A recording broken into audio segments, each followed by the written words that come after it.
Have you ever believed something so strongly, only to find out it wasn't true? Or maybe you saw a story spread like wildfire online and thought, what's the real truth behind it? Today, we dive into one of the most talked about stories ever, Obama's birth certificate leaked. But here's the twist. This isn't just about the story itself. It's about how false information spreads, why people believe it, and what it tells us about our society. The real truth is coming, and you won't want to miss this. Picture this. You're sipping your morning coffee, scrolling through your phone, when a headline grabs your attention. Obama's birth certificate leaked. Fraud exposed. It's everywhere. Social media is on fire. Videos have millions of views, and even public figures are talking about it. You pause, thinking, what if this is true? This is the power of a viral story. It plays on our doubts, emotions, and spreads like wildfire. But here's the real issue. What if the story isn't true? What happens when false information takes on a life of its own? Let's go back to 2008. Barack Obama was running for president, a campaign filled with hope and change. But as his popularity grew, so did the whispers. At first, small doubts about his background and faith. Then, a huge conspiracy. A group, later called the Birther Movement, claimed Obama wasn't born in the US and couldn't be president. Some said he was born in Kenya. Others believed he lost his US citizenship as a child in Indonesia. To prove them wrong, Obama released his short-form birth certificate in 2008 and his long-form certificate in 2011. Both were confirmed as real by Hawaii state officials and independent fact-checkers. But the rumors wouldn't die. Former Sheriff Joe Arpaio held a press conference claiming Obama's birth certificate was fake.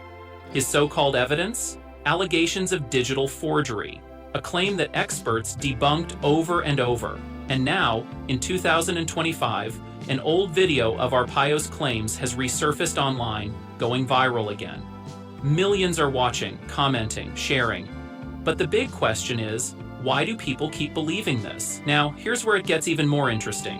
Why do these stories never go away? Why do people hold on to them even after they've been proven false? The answer isn't just politics, it's human psychology. Conspiracy theories grow because of doubt and distrust. They play on fears and biases. For many, birtherism wasn't just about Obama's birthplace. It was about questioning his legitimacy as the first African-American president. Studies show that misinformation spreads fast because it plays on strong emotions like anger and sadness. Anger makes people react quickly, sharing before checking the facts. Sadness makes them more likely to believe emotional stories. Now imagine being Barack Obama. You've done everything right, you've provided all the documents needed by law, officials and fact-checkers have confirmed them. But no matter what you do, there's always someone saying, it's not enough. Let's pause for a second. Have you ever had someone doubt you? Maybe at work when your skills were questioned, at school when people underestimated you, or even in your family when your choices were second-guessed? That feeling of being doubted, even when you've done everything right, it's frustrating, isn't it? It makes you feel powerless and misunderstood. That's what makes this story so powerful. It's not just about politics. It's about identity, trust, and how easily misinformation can destroy both. Let's set the record straight. Barack Obama was born on August 4, 1961, at Kapiolani Maternity and Gynecological Hospital in Honolulu, Hawaii. His birth was announced in 2 local newspapers, a detail impossible to fake decades later. His short-form birth certificate was released in 2008 and verified by FactCheck.org.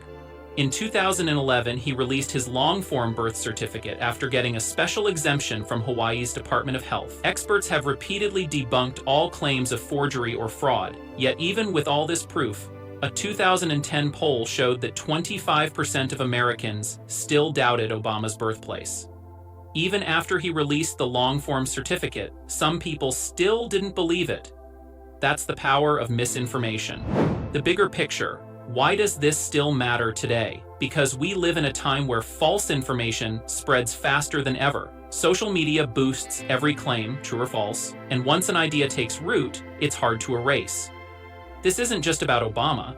It's about how we consume information, how we form beliefs, and how easily we can be tricked by stories meant to divide us.